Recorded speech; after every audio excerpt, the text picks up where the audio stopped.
Senior minister ছিলেন, সাংসদ ছিলেন, কথা বললেই দাঁড়িয়ে দাঁড়িয়ে দাঁত কিরমিরি করে। এই মানুষ মানে কি বলবো, এত অহংকার, মানে এই জায়গা থেকে মানুষ এই জায়গাতে নিয়েছে সহ্য হচ্ছে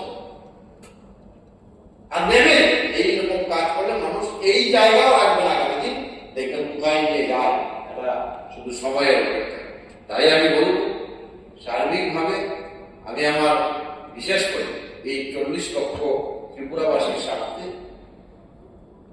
আমার সরকার, বিশেষ করে আমাদের রাজ্যের মুখ্যমন্ত্রী এবং অর্থমন্ত্রী যে বাজেট পেশ করেছে, জনমুখী বাজেট, তার জন্য ধন্যবাদ জানাই। এবং দেখবেন জনজাতি, ট্রাইবেল ওয়েলফেয়ার, জনগোষ্ঠী বা জনগোষ্ঠীর জন্য আগামী বছরের জন্য এই বাজেটের মধ্যে কি সুন্দরভাবে গেস্ট হাউসের কথা রেখেছি। Tribal guest house, student guest house, মানে এই যে একটা মানসিকতা যেন সব জায়গায় হতে হবে, সবার জন্যই হতে হবে, ছিল না। আমি চাইছি আমরা আপনার মাধ্যমে, চেয়ারম্যানের মাধ্যমে, যদিও নেই তবু সার্বিকভাবে বলার চেষ্টা করছি, আমাদের এই বাজেটকে সমর্থন করা। এবং এমনিতে যদি নয়, আমি বললাম তো কাজের কারণে 18 সালে বাজেট রেখেছে, 19 সাল, 20, 21, 22, 23, এই বাজেটগুলি আর তাদের বাজেটগুলি আমি রেখেছি। অনেকেই দেখি আমাদের বাজেটগুলি এবং সরকারের কাজের উপর বিশ্বাস না, একটা কাজ করে যাচ্ছে, খেলাফ করে নিচ্ছে।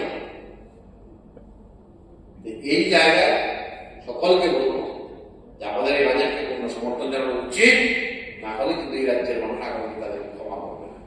তাই আবারও আমাদের রাজ্যের মুখ্যমন্ত্রী এবং অর্থমন্ত্রী এবং মন্ত্রী পরিষদের সবাই ধন্যবাদ জানিয়ে আমার আলোচনা শেষ করছি। নমস্কার। বাজেট মানে কি একটা তর্ক, সেটাকে সামনে রেখে সরকার এই বছরের কাজগুলো করবে। অথচ এই বাজেটে কত সুন্দরভাবে আমাদের লেখা, বাজেটকে সামনে রেখে কাজ করবো, তাদের বাজেট দেখবেন লেখা প্রথমে আমি দেখলাম তাদের একটা বাজেট লিখেছি কেন্দ্রের মানে 16-17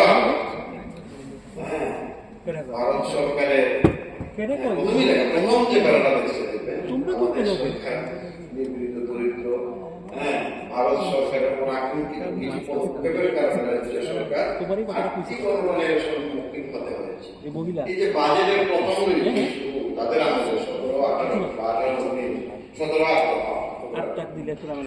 এই নিয়ে যদি শুরু হয় বাজেট, তাহলে এই রাজ্যের মানুষ প্রথমেই মানুষকে বিভ্রান্ত করার চেষ্টা বাজেটের মাধ্যমে যে কেন্দ্রীয় সরকার তাদেরকে বঞ্চনা করছে।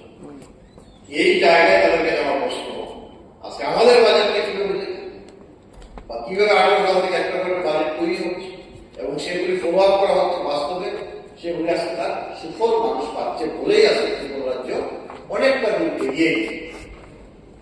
মূল বিষয়টা দাঁড়িয়েছে, আমি যাচ্ছি, আমরা বলি না বাংলা ভাষা যে আসলে চারটির কাজ চারটি করে।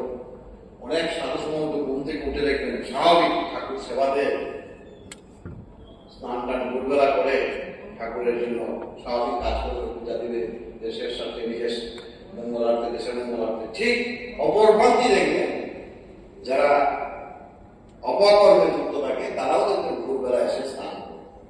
আসলে কমিউনিস্টরা ওই জায়গাতে বসেও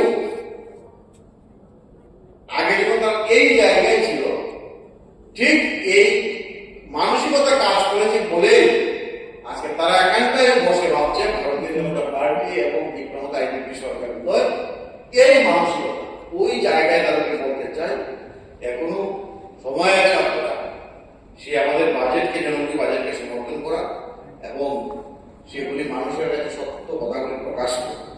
কারণ আমি দেখি যে আমাদের বাজেটের মধ্যে সেটা স্বাস্থ্যের বিষয়ে বলুন, প্রত্যেকটা সেক্টর আমি দেখি যে একটা করে স্বাস্থ্য বিষয়ে যেভাবে বরাদ্দ রেখেছে এবং প্রত্যেকটা জায়গায় নতুন ভাবে আবার শুধু পিএসসি নতুন একটা তৈরি করার পরিকল্পনা, এগুলো রেখেছে, কোয়ার্টার স্টাফ তৈরি করা, প্রত্যেকটা সেক্টর আমি দেখি একটা একটা করে সুন্দরভাবে তৈরি করে মানে আগামী দিনে প্ল্যানিং এ রাখা হয়েছে। অথচ তাদের এই জায়গায় দেখবেন বিরাট বিরাট। আমি বলতে চাই এই করে করে 25টা বছর, তার আগে 10 বছর রাজ্যটাকে ধ্বংস করেছে। আর এটা আজকে একটা পরিষ্কার হয়ে গেছে যে এই রাজ্যের মানুষ বর্তমান আমাদের সরকার এবং আমাদের রাজ্যের সকলের প্রিয় মুখ্যমন্ত্রী ডক্টর মানিক সাহার নেতৃত্বে সরকার বিকাশ কাজ করছে এবং মন্ত্রী পরিষদে যারা রয়েছেন আমি প্রত্যেক মন্ত্রীদের কাছে যখন যাওয়ার জন্য যে সুবিধা বা সুযোগের জন্য মানুষের সাথে যাই সেখানটাই কিন্তু সহযোগিতার হাত বাড়িয়ে দিচ্ছে এবং বাস্তব সেগুলো পাচ্ছে। এবং কৃষিক্ষেত্রে যে বিষয়টা আমি বললাম, স্বাস্থ্য কেন বললাম, স্বাস্থ্য সেক্টরে বিরাট ভাবে আমাদের আগামী দিন দেখুন,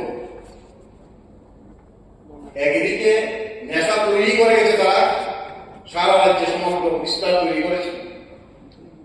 এটাকে আমাদের সরকার নেশা বিরোধী অভিযান এবং সেটা প্রথম থেকে টার্গেট নিয়ে সেই কাজ করছে এবং আজকে তার ধরার ব্যবস্থা, মামলা, জেল সমস্ত কিছু হচ্ছে মানুষের। পাশাপাশি